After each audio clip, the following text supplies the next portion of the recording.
Heat detectors are one of the oldest fire alarm devices. Let's take 2 minutes to learn more about them.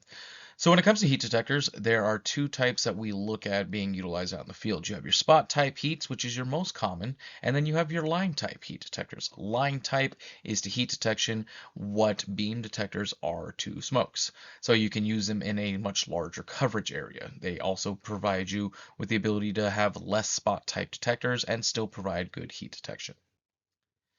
Spot type is going to be the most commonly used type of heat detectors out in the field. When it comes to your location and spacing, there are some things to be aware of. If you are mounting your heat detectors on the ceiling, there are some rules. You can't put them in the corner. They have to be no less than 4 inches away from the sidewall if we're doing on the ceiling. If we are going to be doing them on the sidewall itself, they have to be at least 4 inches down from the ceiling, no more than 12 inches away. Heat detectors do not have a code-based spacing, they have a listed spacing. Another thing to keep in mind is that very first row of detectors has to be within half of the listed spacing from the sidewall.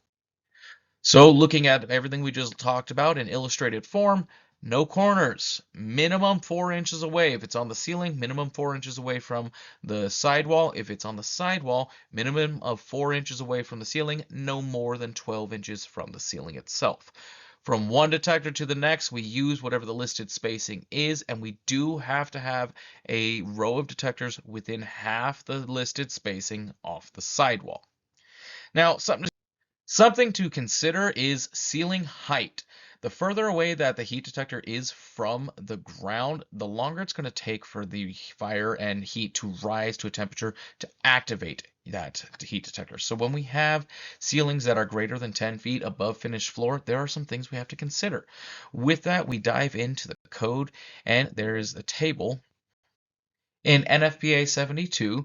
It is going to be table 176351. This table tells us when we have a ceiling that is greater than 10 feet above finished floor, what our multiplier is. And the way that works out is we take whatever our listed spacing is, multiply it by the multiplier to get our new adjusted spacing.